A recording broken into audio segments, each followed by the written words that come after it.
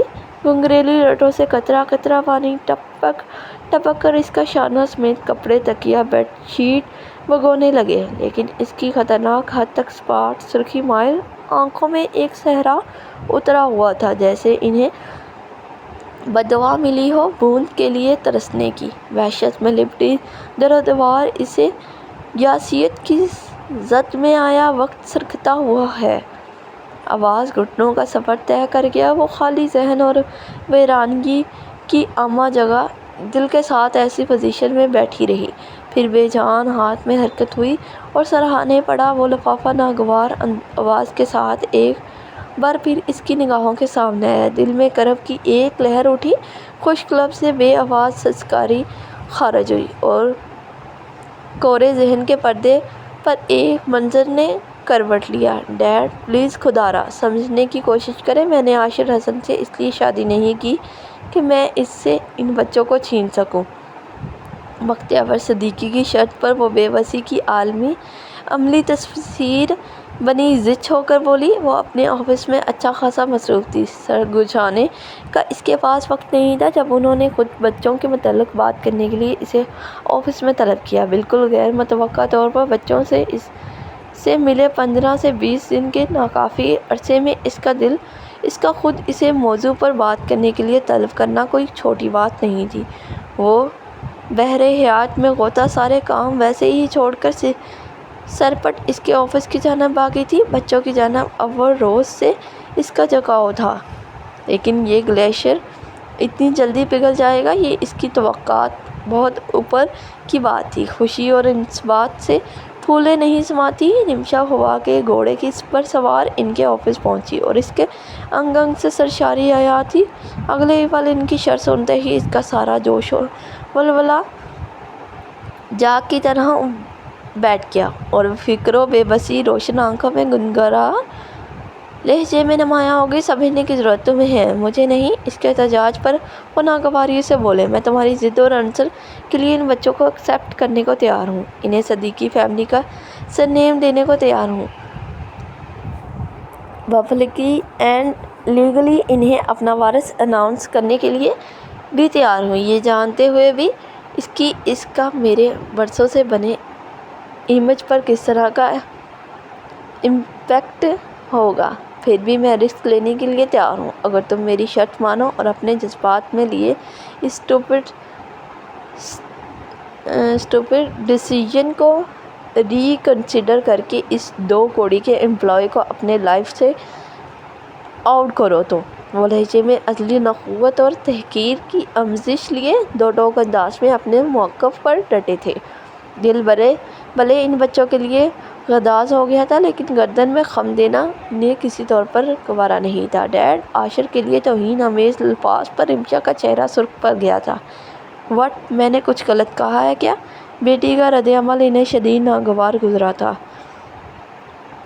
از اے expected جج and also is your father. میں اچھی طرح جانتا ہوں تم نے یہ شادی ڈرامہ صرف مجھے بلیک میل کرنے کے لیے رچا تھا تاکہ کسی طرح تم مجھے ان بچوں کو ایکسپٹ کرنے کے لیے کنونس کر لو۔ اب میں جب ایگری کر رہا ہوں تو تمہارا یہ ان پریکٹیکل ری ایکشن میری سمجھ میں نہیں آ رہا۔ تنفر سے کندھے چاٹتے کوفت بھری نظروں سے انہوں نے بیٹی کو دیکھا، جو ہر معاملے انہی کی طرح نمبر 1 تھی، ان کے تابع تھی اور اب ایک معمولی سے آدمی کے لیے ان کے مقابل کھڑی ہونے سے بھی دریغ نہیں کر رہی تھی۔ وہ سمجھ نہیں پا رہے تھے ان کی پرفیکٹ بیٹی کی چوائس ایسی لو کلاس کیسے ہو سکتی ہے۔ I repeat dad. جب سے دونوں پنجے ٹیبل پر جما کر وہ طویل سانس کھینچ کر واپس بولے، میں نے یہ شادی عاشر حسن سے بچوں کو الگ کرنے کے لیے نہیں کی تھی۔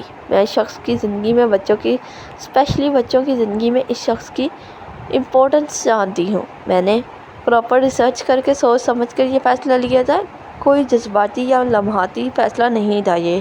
اینڈ آئی ایگری کہ یہ شادی آپ کو کنونس کرنے کی ایک اسٹریٹجی بھی تھی، بٹ بعد میں اسے ختم کرنے جیسا نہ میں نے سوچا نہ میں سوچ سکتی ہوں. ایک لفظ پر زور دیتے اس نے نگاہ اٹھا کر انہیں نہیں دیکھا تھا، لیکن چبھتی ناپسندیدہ نظر وہ خود پر محسوس کر سکتی تھی، کیونکہ اگر صرف بچوں کا حصول مقصود ہوتا تو میں لائر ہوں، لا اینڈ آرڈرز اچھی طرح جانتی ہوں، اسی لیے میں اس میٹر کو ٹیکل کر سکتی تھی. اور رہی بات آپ کو بلیک میل کرنے کی تو ڈیڈ، وہ سانس لینے کی توقف لے کر دائیں بائیں سر ہلاتی ہوئے ہولے سے مسکرائی. وہ ایک پریس کانفرنس بلا کر بچوں کا برتھ سرٹیفکیٹ اور DNA رپورٹ دکھا کر ایزیلی آپ کو انہیں پبلکلی ایکسیپٹ کرنے پر مجبور کر سکتی تھی. اور جتنا آپ کو اپنی امیج ریپوٹیشن عزیز ہے، آپ ڈینائی کرنے کی حماقت کسی صورت نہیں کرتے. یہ ہم دونوں جانتے ہیں. نہایت ہی متحمل اور مستحکم انداز میں ممکنہ پہلو میں روشنی ڈالتے آخر میں اس نے پر یقین انداز میں لفظوں پر زور دے کر آپ ہی کی بیٹی ہوں جتایا تو بختیور صدیقی لب بھیج گئے، کیونکہ رمشا کی بات کی تردید وہ نہیں کر سکتے تھے. ڈیڈ، میرا مقصد آپ کو لیٹ ڈاؤن کرنا نہیں ہے. انہیں خاموش دیکھ وہ نرمی سے بولی. بختیور صدیقی کی اسپاٹ نظروں اپنے غرور کی جانب اٹھی. میں آپ کو مجبور کر کے ان بچوں کو آپ پر تھوپنا نہیں چاہتی تھی ڈیڈ، میں چاہتی ہوں آپ ان کو ایکسیپٹ کریں، دل سے ان کی اپنی زندگی میں حیثیت کو تسلیم کریں. صدیقی مینشن کی در و دیوار پر سے اسیب کی طرح لپٹی ہم دونوں بھائی بہن کی ادھورے بچپن کی تشنگی اور حسرتیں میں چاہتی تھی ان بچوں کی معصوم کھلکھلاہٹوں سے دہل جائیں. صدیقی مینشن کے کونے کونے میں ان کی آوازیں گونجیں، جس میں آپ کا کہکہ شامل ہو. ریٹائرمنٹ کے بعد ہر عام انسان کی طرح میں چاہتی ہوں آپ بھی وہ پل جئیں ڈیڈ جن پلوں کو ہمارے ساتھ جینے کے لیے آپ کے پاس کبھی وقت نہیں تھا. وہ لہجے میں تشنگی اور حسرت کا عجب پرسوس امتزاج یہ کھوئے سے انداز میں بولی تو بختیور صدیقی کا دل گداز ہونے لگا اس کے چہرے پر سوز و عالم کی گہری پرچھائیاں دیکھ کر. لیکن انا تھی کہ درمیان ہولے کی دیوار کی طرح کھڑی انہیں جھکنے نہیں دے رہی تھی. یہ تبھی پاسبل ہے جب تم میری شرط مان لو. وہ دانستہ رمشا کی جانب سے چہرہ موڑ کر سنگ دلی سے گایا ہوئے. اور آپ کی شرط ماننا میرے لیے امپاسبل ہے. خاموشی امید کے ٹوٹنے پر وہ برجستہ خود کو کمپوز کر دو ٹوک ہوئی. اور میں یہ پاسبل کر کے رہوں گا کیونکہ مزید میں تمہاری حماقت پر خاموش رہ کر تمہیں عقل آنے کا انتظار کرتے ہوئے اپنے اور اپنے خاندان کی عزت کا تماشا بننے نہیں دے سکتا. وہ اس کی سپاٹ جواب سے بفر گئے. ڈیڈ نو. انہوں نے درستگی سے اپنا ہاتھ اٹھایا. تمہاری فرسٹ ہیئرنگ تک تمہارے پاس وقت ہے. اپنا مائنڈ سیٹ کر لو. اس کے بعد میں ایک پریس کانفرنس بلاؤں گا اور اس میں یہ کلیئر کر دوں گا کہ انصر کی موت کوئی حادثہ نہیں بلکہ میرے دشمنوں کی سازش تھی. اس لیے اب تک سیکیورٹی ریزن کو دھیان میں رکھتے ہوئے ہم نے بچوں کو چھپا کر رکھا. تمہاری شادی اور اتنے سال تمہارے ملک سے باہر رہنے والے معاملے کو بھی کسی طرح جوڑ توڑ کر ہم اپنے فیور میں کر لیں گے. تھوڑی مشکل ہوگی لیکن مجھے امید ہے ہم میڈیا اور لوگوں کے سوالوں سے اوور کم کر سکتے ہیں. اکڑی گردن کے ساتھ پیپر ویٹ رول کرتے ہوئے انہوں نے نہایت پرسکون انداز میں اپنا خود غرضانہ فل پروف پلان رمشا کی گوش گزار کر حتمنہ نظروں سے اسے دیکھا. لیکن دوسرے ہی پل انہیں بے اختیار نگاہ چرانا پڑا. اس کی آنکھوں میں گہرے دکھ اور تصاو کی پرچھائیاں چھائی دیکھا. اور وہ شخص ڈیڈ جس نے اپنے منہ کا نوالا ان بچوں کے منہ میں ڈالا، جس نے اپنے کیریئر پر ان بچوں کی عمدہ پرورش کو ترجیح دیا، جس نے اپنے خوابوں کو ان بچوں کی چھوٹی چھوٹی خوشیوں پر نچھاور کر دیا، جس نے اپنے خون جگر سے شب و روز کی گردش بلا کر ان بچوں کو سینے سے لگا کر سینچا، وہ کہاں ہے آپ کے فل پروف پلان میں ڈیڈ؟ اس فارس انداز میں آج ان کی آنکھوں میں براہ راست اپنی متاسف نظریں گاڑے باز پرست کر رہی تھی. مخمل پر ڈاڑھ کا پوند نہیں سجتا. اسپاٹ انداز میں بولے مکمل میں اور ڈاٹ کا فیصلہ دولت نہیں دل کرتا ہے ڈیڈ۔ بھائی کے بعد بھابھی کے ساتھ جو آپ کا رویہ تھا، اسے کیا غرض تھی بچوں کے لیے اپنی زندگی برباد کرنے کی؟ ٹال دیتا، اور وہ بھی انہیں کسی یتیم خانے میں۔ جتنی بدنامی اس کی ہوئی تھی، اس کی جگہ کوئی اور ہوتا تو قطعاً آپ کے خون کی پرورش کرنے کا ظرف نہیں دکھاتا، لیکن آج بھی وہ لوگوں کی باتیں سنتا ہے اور بچوں کو اپنے سینے میں چھپاتا ہے۔ وہ باقاعدہ جرح پر اتر آئی تھی۔ ہاں تو ٹھیک ہے، ہم اس کا کیریئر بنا دیں گے۔ ویسے بھی وہ ینگ ہے، ابھی کسی سے بھی شادی کر سکتا ہے، اور عورت چاہے جس بھی کلاس کی ہو، اتنا ظرف نہیں رکھتی کہ کسی اور کے بچے کو ایکسیپٹ کرے۔ سو یہ سب اس کے فیور میں ہے اگر وہ پریکٹیکل ہو کر سوچے تو۔ اور رہی بات اس کے سیکریفائسز کی، تو بختیور صدیقی کسی کا احسان نہیں رکھتا، اپنے سے کم حیثیت لوگوں کا تو بالکل بھی نہیں۔ اسے اتنی دولت سے نواز دیا جائے گا کہ اس کے ساتھ نسلیں نہ کھا پائیں۔ وہ ذیم ہستی میں چور پستیوں میں اترتے ہوئے ہمیشہ کی طرح خود غرضیوں کی حدود سے تجاوز کر گئی۔ Please dad. وہ کراہیت آمیز تاثرات لیے ٹیبل پر ہاتھ مار کر کھڑی ہوئی۔ اسے حقیقتاً اس لمحے اپنے باپ کی سوچ پر افسوس نہیں، شرمندہ ہو رہی تھی۔ آپ رشتے، جذبات، احساسات کو نہیں مانتے، آپ کے اندر یہ سب ناپید ہیں۔ یہی ایک بیٹی ہونے کے ناطے میرے لیے بہت تکلیف دہ ہے، اس لیے ہاتھ جوڑ رہی ہوں آپ کے لیے۔ اپنے اثر و شوق، دولت، شہرت، نام، رتبہ سے ان انمول چیزوں کی بولی لگا کر خود کو بے ظرف اور پست ذہن ثابت کر کے ایک بیٹی کو اپنی ولدیت پر شرمندہ مت کریں۔ اس نے باقاعدہ اس کے عاجزانہ انداز میں ہاتھ جوڑ دیے تھے۔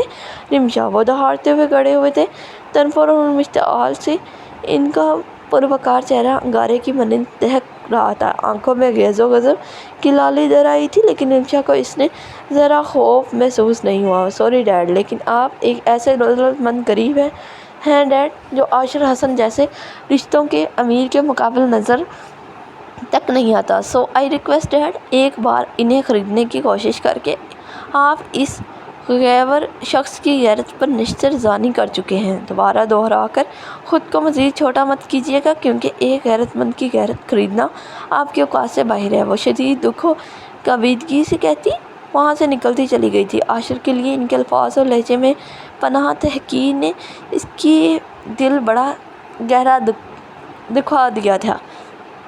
وہ بختیور صدیقی کو بچوں کے قریب ہوتا دیکھ مسرور تھی۔ دوسری طرف عاشر حسن کے لیے ان کی نفرت نے اس کے نس نس میں زہر بھر دیا، لیکن اسے یقین تھا ایک دن وہ بچوں کی طرح عاشر حسن کو بھی پوری عزت اور اہتمام سے تسلیم کر لیں گے۔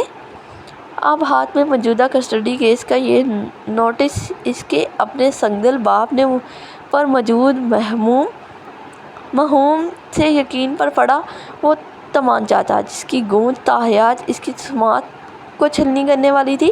اس کے ڈیڈ نے اپنی انا اور خود غرضی میں انہیں پہلے کبھی حدود اور قیود کو خاطر میں لایا تھا، نہ لائیں گے۔ فیصلہ ہو چکا تھا، اور دوسرا لفافہ، اس کی نگاہ دوسرے لفافے پر گئی اور پورے جسم میں چونٹیاں سی دوڑنے لگی۔ اس نے نفرت سے اس لفافے کو اٹھا کر سائڈ دراز میں پھینکا اور درد سے پھٹتے سر کو تھامے بیڈ سے سر ٹکا گئی۔ مزید کچھ وقت خاموشی کے نظر ہوا باہر سے بچوں کی آوازیں بلند ہونے لگی۔ ان کے معصوم آواز ماتم میں پڑتے ہی اس کا دل انہیں اپنے اندر بیچ کر تپتے صحرا کی مانند جلتی روح کو راحت اور سکون پہنچانے کو مچل گیا تھا، لیکن ان کے ہمراہ اور بدگماں بھی تھا، جس کے سینے میں اس لمحے متاع حیات کو کھونے کا دکھ شعلے کی طرح بھڑک رہا تھا، جو بدگمانی اور بے اعتباری کی اس انتہا پر کھڑا تھا کہ رمشا کا نام بھی شاید اس کے ضبط کی تنابیں توڑ دیتا۔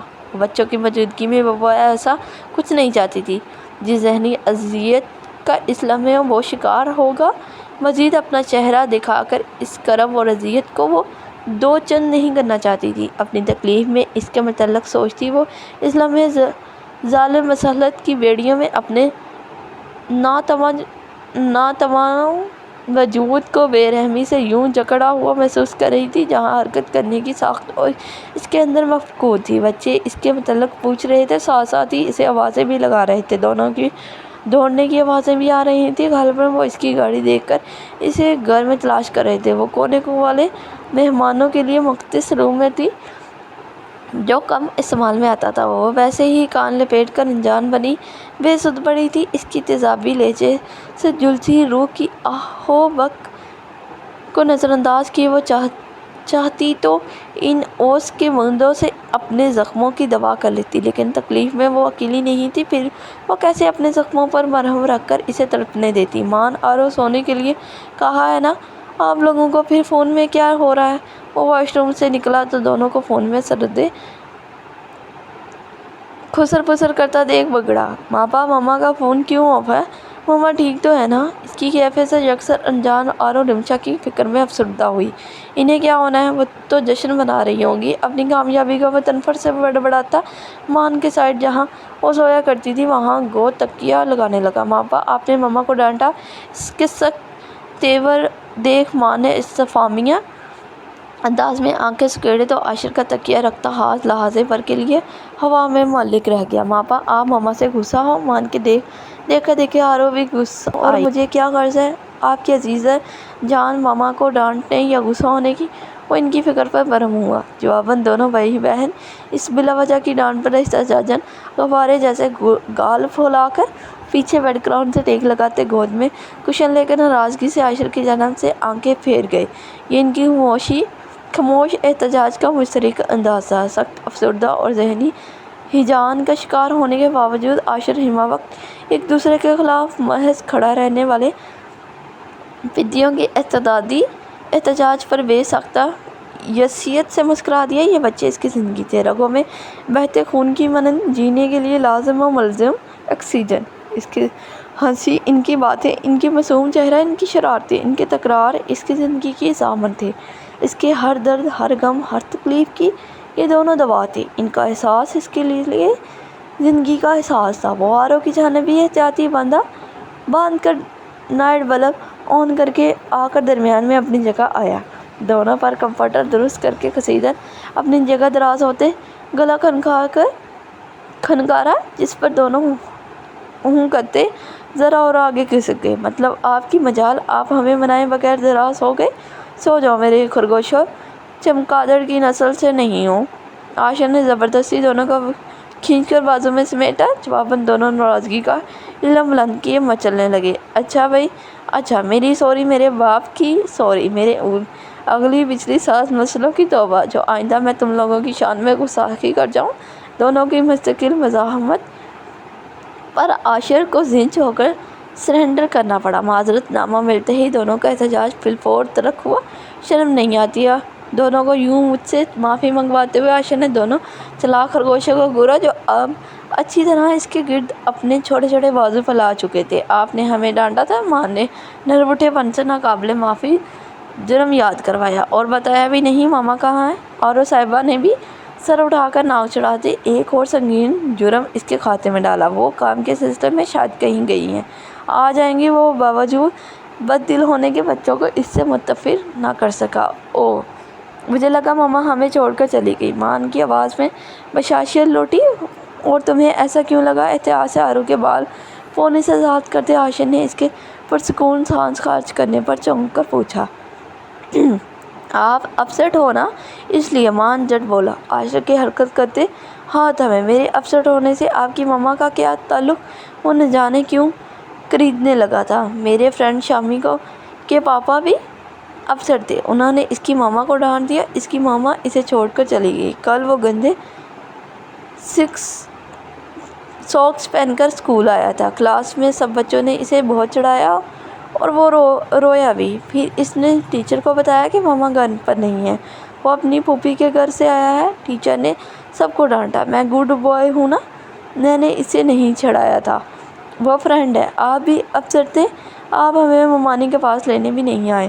تو مان کو لگا ہماری ماما بھی ہمیں چھوڑ کر چلی گئی۔ وہ عاشر کی چوڑے سینے پر آڑی ترچھی لکیریں کھینچتا معصومیت سے اپنی ذہنی اڑان کے مطابق بول رہا تھا، اور عاشر کو اپنا ذہن معاف ہوتا محسوس ہو رہا تھا۔ ہمیں لگتا ہے بچے نادان ہوتے ہیں، وہ کچھ محسوس نہیں کرتے۔ در حقیقت جو ان کی معصوم حس محسوس کرتی ہے، جو ان کا ذہن سوچتا ہے، وہ ہم تصور بھی نہیں کر سکتے۔ والدین کی ناچاکی یا ان کی ہم آہنگی سے گھر میں رونما ہونے والی فضا بچوں کے ذہن پر گہرا اثر چھوڑتی ہے، جو ان کی بنتی شخصیت کی کلید ہوتی ہے۔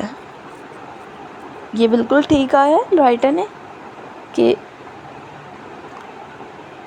بچوں میں بہت زیادہ گہرا اثر ہوتا ہے۔ اگر کوئی بھی ماں چلی جائے زندگی سے یا باپ چلا جائے تو بہت گہرا اثر ہوتا ہے۔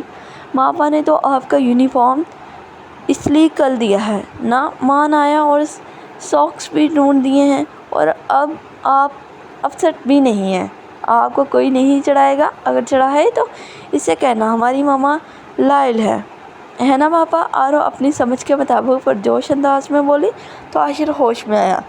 بالکل میں اس سنڈے آپ کو ایک اور نیا یونیفارم دلوا دوں گا، لیکن فضول نہیں سوچتے، آپ کی ماما کہیں نہیں گئی ہیں، سب ٹھیک ہے، میں اپسٹ بھی نہیں ہوں، بس آج آفس سے لیٹ ہو گیا تھا۔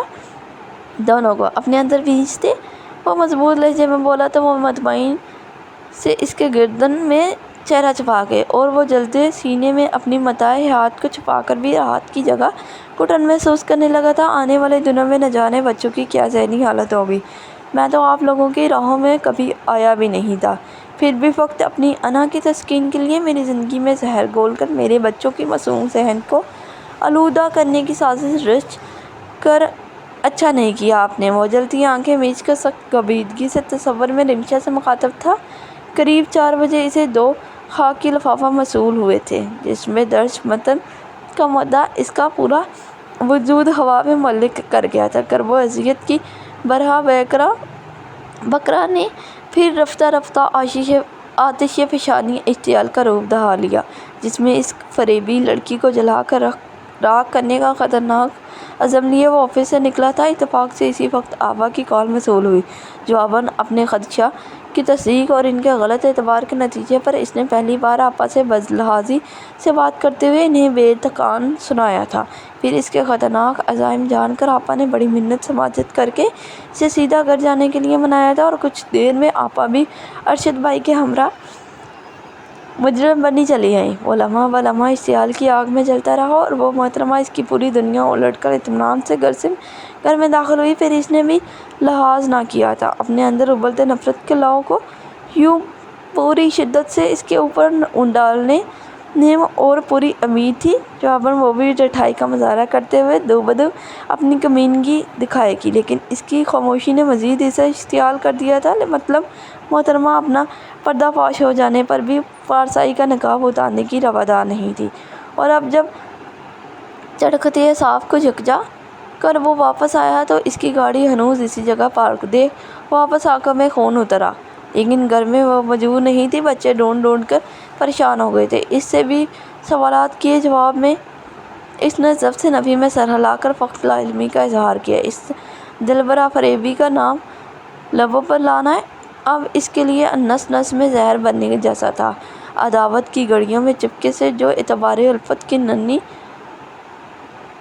کونالپیوں ابھی پوری طرح پھوٹی بھی نہیں تھی، اس کے دھوکے کے کاروبار نے سب جلا کر رکھ دیا تھا۔ وہ جو سانسوں میں ابھی پوری طرح مہکی بھی نہیں تھی، اپنی اصلیت دکھا کر رگوں پہ زہر بھر گئی تھی۔ وہ خود سے بھی نالا تھا، شرط اعتبار سے منکر ہو کر نردستان میں آخر کیوں وہ اس فریبی صحرا کی سحر میں گرفت ہو کر اسے اپنے اعتبار کو تار تار کرنے کے موقع دے بیٹھا۔ آخر اگر اپنے کیریئر کو کوئی کیس نہ رہانے کا نایاب اعزاز اپنے نام رکھنے والی ایڈوکیٹ رمشا بختیار صدیقی کو لگتا ہے کہ مجھے کرب و اذیت کے جہنم میں دھکیل کر وہ جیت گئی، تو یہ اس کی سب سے بڑی ہار ہے۔ باری باری نیند کی دیوی کی آغوش میں ہر فکر و غم سے آزاد سو چکے بچوں کی نرم پیشانی چومتا وہ زہر خند انداز میں گرایا۔ رات نہ جانے کب جلتی بے رنگ آنکھوں پر نیند کی دیوی نے دست سے مساحی دے رکھا تھا۔ گہری نیند نے سب تھکا مانند دماغ پسمرد دل کافی حد تک بہتر محسوس کر رہا تھا۔ وہ کسل مندی سے اٹھ کر خود کو گھسیٹتی ہوئی آئینے کے مقابل آ کھڑی ہوئی۔ ڈھیلی سی شرٹ اور ٹراؤزر میں اس کا یوستا میں ڈوبا سراپا جھول رہا تھا، بکھرے بال سوز و ملال سے گلال آنکھیں، پھپھڑی زد باہم فوس لب، کملایا ہوا بے تاثر چہرہ جہاں کا نہ غم کا نشاں تھا نہ غصے کا بالکل سپاٹ تھا، نگاہ اٹھا کر آئینے میں اپنا سراپا دیکھتے ہوئے وہ آج پہلی بار اپنے ضبط کمال کی قائل ہوئی تھی۔ اسے فخر محسوس ہوا تھا اپنی قوت برداشت پر، جو اس بدگمان کے سنگ برستے لہجے سے ریزہ ریزہ ہو کر بھی بظاہر تنی کھڑی اس کے زہر حلال سے لفظوں کی کاٹ سے نس نس میں زہر بھر کر بھی لبوں سے آہ خارج نہ ہونے دی، اس کی نفرت کی انتہا کو دیکھ کر بھی خشک آنکھوں کو سیراب نہ ہونے دیا۔ پرسوں کورٹ میں ہیئرنگ تھی، وہ تیار ہو کر باہر آئی۔ گھر کا ہر گوشہ صبح کے ملکجے سے اندھیرے میں ڈوبا ہوا تھا۔ نگاہ اس کے خوابگاہ کے مقفل دروازے کی طرف اٹھی، جو شاید اب ہمیشہ کے لیے اس کے لیے بند ہو چکا تھا۔ دل سے ہوک سی اٹھی، اندر ایک مکمل منظر ماحول کی خوبصورتی سے بڑھا رہا ہوگا۔ ایک عاشر حسن کو نیند آئی ہوگی۔ دماغ نے بڑا مشکل اور تکلیف دہ سوال کیا تھا۔ اس تکلیف کی شدت پر نچلا لب دانتوں میں دبا کر مڑی اور وہاں سے نکلتی چلی گئی۔ گاڑی گھر سے نکالتے ہوئے فراز کو بختیور صدیقی کے متعلق معلوم کرنے کے لیے رابطہ کیا تو معلوم ہوا وہ رات ہی کسی آفیشیل کام کی وجہ سے شہر سے باہر گئی ہیں۔ آفس پہنچے تک 8 بج چکے تھے، مگر پوری بلڈنگ ہنوز گہرے سناٹے ڈوبی ہوئی تھی۔ بالکل اس کے وجود کی طرح ویران راہداری خاموش در و دیوار سے گزرتی ہوئی وہ وحشت میں ڈوبی آفس میں آ کر اپنی چیئر پر ڈھہ سی گئی۔ پھر منتشر ذہن شکستہ اعصاب کو یکجا کر وہ کام میں ذہن ہٹانے کی جدوجہد کرنے لگی، جس میں وہ کافی تگ و دو کے بعد ہی صحیح کامیاب ہو گئی تھی۔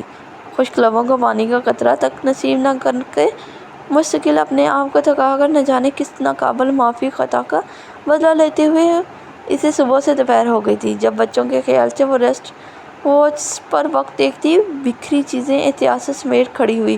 رات اس کا فون بیٹری ڈاؤن ہونے کی وجہ سے خود ہی آف ہو گیا تھا، لیکن قابل اس کے کہ بچوں کے معصوم سوچوں میں شگاف پڑے، اسے انہیں اعتماد میں لینا تھا۔ اس لیے وہ بیکری سے دونوں کی پسندیدہ چیزیں لے کر میلے مان کے اسکول گئی، اور توقع کے مطابق مان کو سمجھانے میں اسے زیادہ تگ و دو کرنی نہیں پڑی تھی۔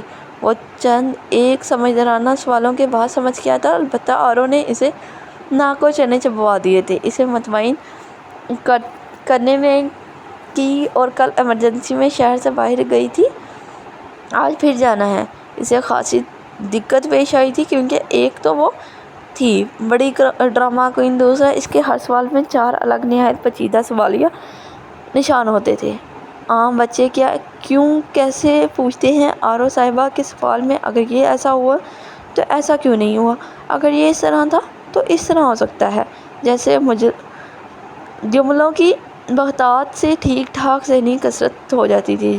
چلے جانے کی عجلت میں دلوں پر جو گزرتی ہے، مسافرے کب سمجھتے ہیں، انہیں احساس کب ہوتا ہے۔ زدِ راہ سمیٹے تو کسی کا دل سمیٹتا ہے، رگوں میں خون جمتا ہے، کسی کے الوداعی ہاتھ ہلتے ہیں، مگر دل ڈوب جاتا ہے۔ مگر جانے کی عجلت میں مسافر کب سمجھتے ہیں۔ لاکھ سرزنش کے باوجود اس کی نگاہیں گاہے بگاہے وال کلاک کی جانب اٹھ رہی تھی، جہاں گھڑی کا کانٹا سابق روائی سے 9 کا ہندسہ عبور کر کے 10 کا ہندسہ نگلنے کے فراق میں دوڑ رہا تھا، لیکن اس کا کوئی پتہ نہیں تھا۔ صبح صحن سے گاڑی غائب دیکھ کر وہ سمجھ گیا تھا، رات اس نے یہی گزاری ہے۔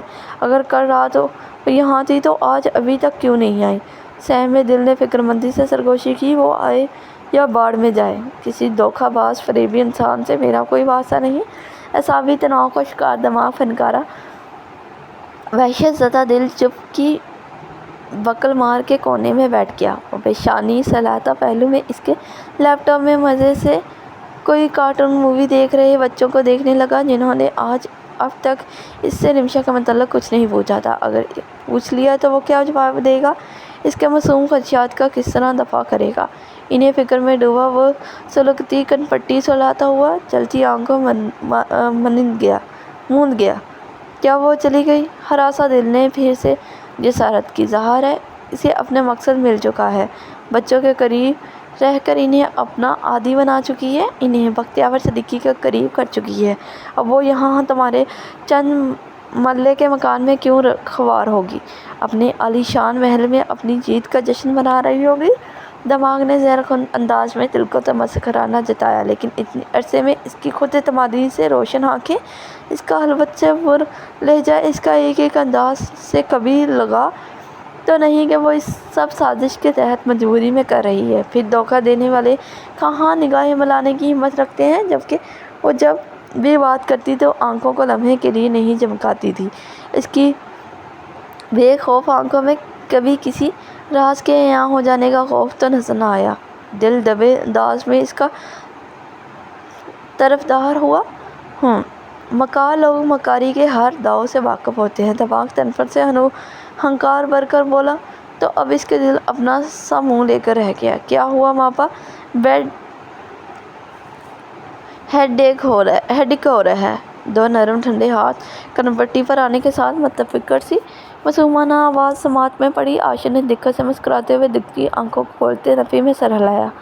آرو آپ کا سر دبا دیتی ہے، آپ لیٹ جاؤ۔ ارمان آیا، آپ ماپا کے لیے ٹیبلٹ لے آؤ۔ ماما نے کہا تھا نا ماپا کا خیال رکھنا ہے۔ عاشر کو مضبوط بازو نازک گرپ میں لے کر اسے لٹانے کی کوشش کرتی دادی اماں بہن سے بھی مخاطب تھی، جبکہ دراز ہوتا ہوا عاشر ماما نے کہا تھا پر اٹکا۔ ارمان سر ہلاتا ہوا روم سے باہر نکل گیا۔ ماما کی کال آئی تھی؟ نہیں، ماما خود آئی تھی۔ اس کی پیشانی پر ہلکے دباؤ ڈالتی آرو سر نفی میں ہلا کر بولی، خود آئی تھی؟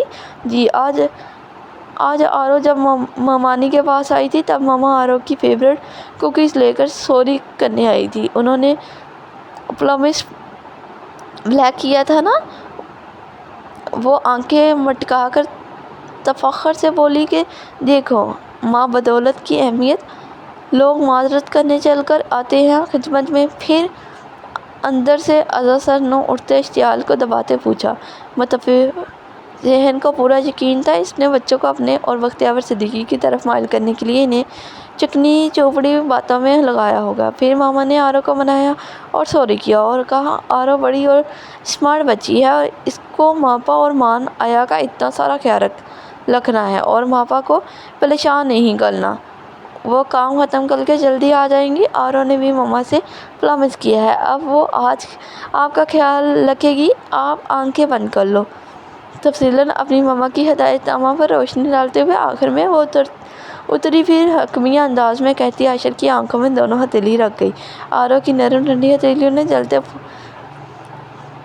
پھپھوٹیوں پر اوس کی مانند راحت اور سکون بخشا تھا، لیکن ذہن میں جکڑن شروع ہو گئی تھی۔ اس نے کیوں کر آرو سے ایسا کہا؟ یقیناً مان کو اس نے اپنے فیور میں لیا ہوگا، آخر وہ آرو سے بھی زیادہ سمجھدار ہے۔ ماپا اگر آپ کا سر درد ہے ٹیبلٹ لے لو، اور اگر باڈی پین ہے تو یہ، لیکن دودھ بھی لینا ہے۔ تنفر زد سوچوں کی جال میں الجھا تھا جب مان کی آرو پر آنکھیں کھلی۔ وہ اپنے چھوٹے چھوٹے ہاتھوں میں وہ مشکل ٹرے لیے کھڑا تھا جس میں دودھ گرا ہوا تھا اور ٹیبلٹ بھی اسی دودھ میں نہا رہا تھا۔ عاشر کو اس پر ٹوٹ کر بتا رہا ہے، میں بالکل ٹھیک ہوں بچوں، آپ لوگوں کو یہ سب کرنے کی ضرورت نہیں ہے۔ پشیمانی سے آرو کا ننھا ہاتھ ہٹا کر مان کے ہاتھ سے ٹرے سائڈ پر رکھتا ہوا نرمی سے بولا، آپ یہ لے لیں۔ مان دودھ کا گلاس اٹھا کر بولا، یہ ٹیبلٹس تم خود سے لے کر آئے ہو؟ سر درد اور باڈی پین کی ٹیبلٹ دیکھ عاشر کو حیرانگی ہوئی۔ بٹ بتایا ماما نے ہے، آپ لے لو گے تو ٹھیک ہو جاؤ گے۔ رمشا کی سرزنش بلا کر تسلی کے لیے اس نے فوراً حوالہ دیا تو ماما نے؟ عاشر چونکا، ہاں میں نے انہیں کال کی نا۔ اس نے اپنے جیب کی طرف اشارہ کیا جہاں عاشر کا فون تھا۔ وہ سر خارج کر کے رہ گیا، یہ ڈیجیٹل دور کے بچوں کو کیا کہنا۔ ماما سے تم بھی ملے؟ تعجب سے پوچھا۔ ہاں ماما اسکول آئی تھی لنچ بریک میں۔ آرو کے برعکس مان کا جواب مختصر تھا۔ کیا کہا؟ انہیں کام ہے، وہ آ جائیں گی۔ اس کا جواب واپس مختصر تھا۔ اور ابھی آپ کو یہ ٹیبلٹ اور ملک دینے کے لیے کہا ہے۔ اس نے ٹرے کی جانب اشارہ کیا۔ میں ٹھیک ہوں، آ جاؤ سونے۔ وہ اجڑی نظر ٹرے پر ڈال کر اسپاٹ انداز میں بولا، ماپا آپ پھر سے اپسیٹ ہو؟ مان کے ماتھے پر شکوک کے بل پڑے۔ میں اپسیٹ نہیں ہوں۔ اس کے مشکوک نظروں سے عاشر خائف ہوا۔ آپ کی آنکھیں ریڈ ہو رہی ہیں، پھر میڈیسن کیوں نہیں لے رہے؟ وہ بھی جج بختیور صدیقی کا خون تھا، جرا کرنا اس کی وراثت تھی۔ اوف میرے باپ، میں اپسیٹ نہیں ہوں۔ یہ لو پی لیا دودھ، کھا لیا ٹیبلٹ، اب خوش ہو آگے یقین افسر نہیں ہوں، ضد ہو کر دونوں گولی حلق میں ڈال کر ایک سانس میں پورا گلاس ختم کر کے اس نے جیمز بانڈ کے جانشین کو دیکھا، جس کے سکڑے دیدے پھیلے اور آہستگی سے ماتھے کے بل غائب ہوئے۔ پھر بڑے سنجیدہ انداز سر اسبات میں ہلا۔ آج کیس کی فرسٹ ہیئرنگ تھی۔ موسم صبح سے ہی بے حد ابر-آلود تھا۔ وہ جب کورٹ روم میں داخل ہوئی، بوندا باندی شروع ہو چکی تھی۔ 2 دن کی شب خوابی، شدید بے سکونی اور اعصابی تھکان اور عدم ذہنی یکسوئی کے باوجود ہیئرنگ اچھی رہی تھی۔ اسفندیار اس کے برعکس حشش بشش سا پورے فارم میں آیا تھا۔ شدید ذہنی دباؤ کا شکار ہونے کے باوجود اس کے تابڑ توڑ حملوں کا نمشا نے معقول جواب دیا تھا۔ جرح ٹکر کی رہی تھی، لیکن عدالت کی روایت کے مطابق کسی حتمی فیصلے تک بات پہنچ نہیں سکی اور اگلی تاریخ کے انتظار کا عندیہ مل گیا۔ وہ بوجھل قدموں بمشکل کورٹ روم سے باہر نکلی۔ باہر بوندا باندی نے طوفانی بارش کا روپ ڈھال لیا تھا۔ لوگ افراتفری میں ادھر ادھر بھاگ رہے تھے اور ایک ستون سے ٹیک لگا کر کھڑی ہو گئی گاڑی اس کے سروسنگ کے لیے گئی ہوئی تھی۔ بارش کی وجہ سے کوئی کیب وغیرہ بک ہو نہیں پا رہی تھی۔ اس کے جسم کا جوڑ دکھ رہا تھا، آنکھیں الگ جل رہی تھیں۔ تضاد درد سے پٹتا سر 2 دن سے غذا و آرام کو نظر انداز کرنے کا نتیجہ تھا، جو کمزوری سے قدم اٹھانا محال ہو رہا تھا۔ وہ ہمت کر کے چھوٹے چھوٹے قدم اٹھاتی طوفانی بارش میں نکل پڑی۔ تیز بارش کی تھپڑ تناؤ زد اعصاب پر اچھا اثر ڈال رہے تھے۔ وہ اپنے دن میں فٹ پاتھ پر چل رہی تھی جب بالکل قریب ٹائر چرچرائے۔ اس نے خوف سے اس بدلحاظ کو دیکھنے کے لیے گردن گھمائی۔ تیزی سے شیشہ نیچے گرا اور اسفندیار کی شکل نظر آئی۔ نمشا جلدی سے گاڑی میں بیٹھو۔ ڈور کھولتا ہوا وہ عجلت میں بولا۔ وہ بنا کچھ کہے آگے بڑھ گئی۔ نمشا گاڑی میں بیٹھو یار، ویسے ہی تمہاری طبیعت ٹھیک نہیں لگ رہی اور تمہیں آگے کوئی گاڑی ملے گی بھی نہیں اور چلنے کی حالت میں تم ہو نہیں، سو کم آن۔ وہ گاڑی کے برابر لاتا ہوا اس کے اور موسم کے حالات کا احساس کرتا ہوا بولا۔ مجھے اپنی حالت اور حالات دونوں سدھارنا آتا ہے، البتہ میرے حالات کو بگاڑنے والے کی حالت میں کس حد تک خراب کروں اس کی فکر اسے کرنی چاہیے۔ وہ ہونٹ پر ہاتھ رکھ کر چبا چبا کر بولی۔ مطلب؟ اس کے زخمی لہجے پر اسفندیار کی گرگی بندھی۔ مطلب سمجھانے کا وقت نکل چکا ہے۔ وہ ہاتھ ہٹا کر واپس آگے بڑھ گئی۔ اسفندیار حلق میں گلڈ ابھار کر مدعو ہوا۔ نمشا تم واقعی ابھی چلنے کی پوزیشن میں نہیں ہو، آ جاؤ اندر۔ تمہارے ساتھ کچھ ہو گیا تو میں انکل کو کیا جواب دوں گا؟ وہ ڈٹائی سے پھر اس کے برابر ہے۔ زخمی انسان ایک صحت مند انسان سے کئی گنا زیادہ خطرناک ہوتا ہے اسفندیار، اور خطرہ اس وقت اور بڑھ جاتا ہے جب اس کے ہر زخم کی وجہ بنا وجود اس کے سامنے آئے۔ روڈ خالی ہے، اپنے اختیار میں جتنا ہے بھاگ جاؤ۔ سنگین انداز میں خالی روڈ کی طرف اشارہ کرتی بولی تو اسفندیار کی ہمت نہیں ہوئی۔ بزدل انسان، وہ دھندلی ہوتی نظروں سے اس کی دور جاتی گاڑی دیکھ وہ بڑبڑائی۔ اچانک سر بری طرح گھما اور فٹ پاتھ سے قدم ڈگمگائے۔ وہ سنبھلنے کی کوشش کے باوجود روڈ پر لڑکھڑا گئی۔ اللہ! گھومتے سر کو تھمتھماتی وہ ابھی پوری طرح سنبھلی بھی نہیں تھی کہ تیز بارش میں سامنے سے کسی بڑی گاڑی کی قریب آتی ہیڈ لائٹ کی روشنی پر اس کی چیخ نکلی اور پھر سارے حواس کھو گئے۔ جاری ہے۔ Thank you so much. Please like share subscribe کیجیے اینڈ پلیز بیل آئیکن ضرور کلک کیجیے تاکہ ہر آنے والی ایپیسوڈ آپ کو مل سکے۔ آئی ہوپ یہ ناول آپ کو اچھا لگے گا۔ Thank you so much.